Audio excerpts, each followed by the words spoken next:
You're not really ready until you're safe. Summer safely and drive calm. Trying to quit smoking? You don't have to quit alone. Way to Quit is here if you need help, have questions, or just need to talk. Tips, resources, and coaches are just a phone call away. Call 1-800-QUIT-NOW. That's 1-800-QUIT-NOW or visit waytoquit.org.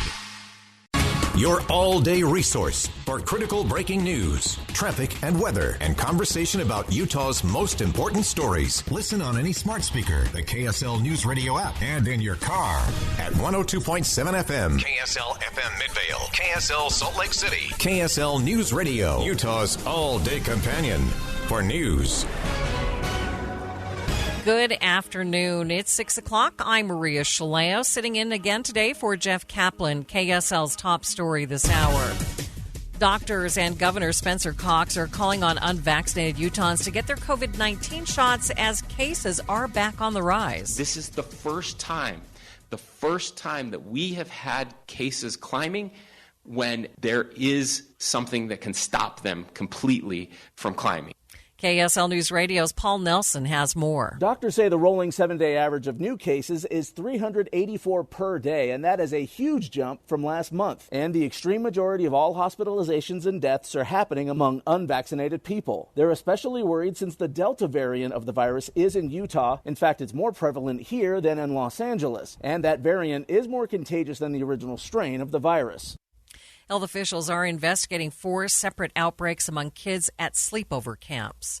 The Salt Lake City Airport is open to the public once again, with one caveat. KSL News Radio's Lindsay Ertz has details. Masks are still required inside the airport, but they're now allowing people dropping off and picking up to go inside. When the pandemic hit, we did have to limit only individuals who were ticketed, employees, and those doing business with the airport. Spokeswoman Nancy Vollmer says that means groups picking up Latter-day Saint missionaries don't have to stay in the parking garage. She says they had those groups in mind when designing the new airport's greeting room. It's an area post the secure area, and it's almost like a living room. It's an area with a fireplace, with comfortable seating, and it has glass so you can wait until you can see the passenger go through the exit lane. She said for those not needing to go in, it's still recommended to wait at the park and wait. Lindsay Ertz, KSL News Radio. KSL's top national stories. U.S. health officials are racing to get more Americans vaccinated as the highly contagious Delta variant spreads. CDC Director Dr. Rochelle Walensky says there are about 1,000 counties in the U.S. that only have less than 30% of their population vaccinated. We expect to see increased transmissions in these communities unless we can vaccinate more people now. And the World Health Organization issued a warning about the Delta variant. More from ABC's Sherry Preston. Last week, COVID case numbers across Europe jumped by 10%. Doctors like the World Health Organization's Dr. Hans Klug basing the increase on 3 things. New variants, deficit in vaccine uptake, increased social mixing. As the Delta variant takes control, the WHO is recommending that people, even those who are vaccinated, continue wearing masks inside public places. Now, the CDC's Dr. Rochelle Walensky said this week that because so many people in this country have gotten the shot, that is not the guidance here. Vaccinated people can take off their masks and celebrate July 4th and feel safe in doing so. Sherry Preston, ABC News. The WHO is also warning of a third COVID wave in Europe.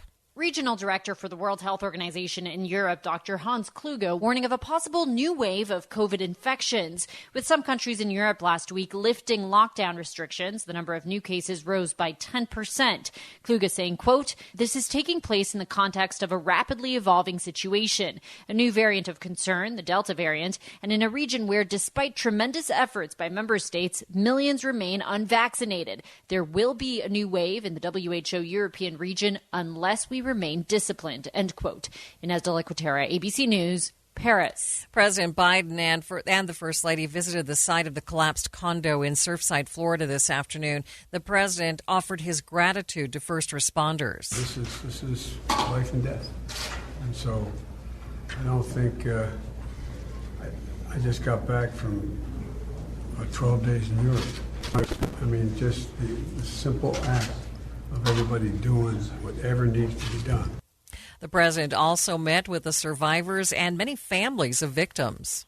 Steve Rosenthal was among those survivors. And then he went around, which kind of amazed me, to every table and every person.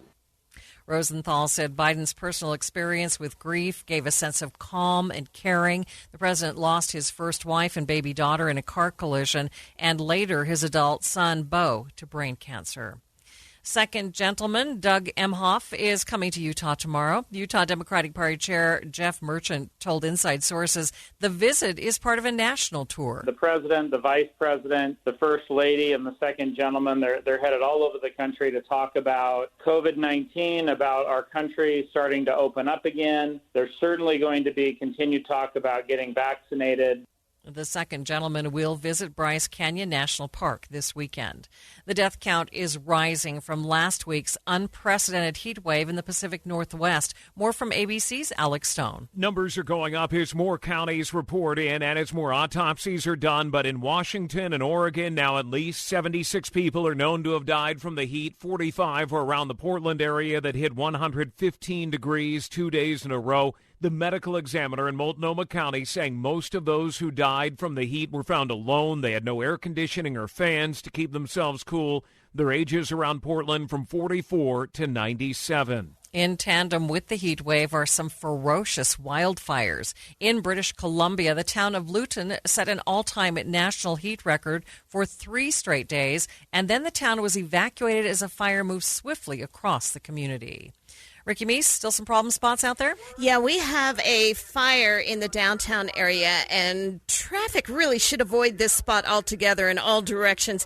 1800 South Main Street. Again, a lot of fire crews on the scene here at Main and 1800 South. Ricky Meese in the KSL Traffic Center. Coming up on Jeff Kaplan's Afternoon News, have you ever heard of Everesting?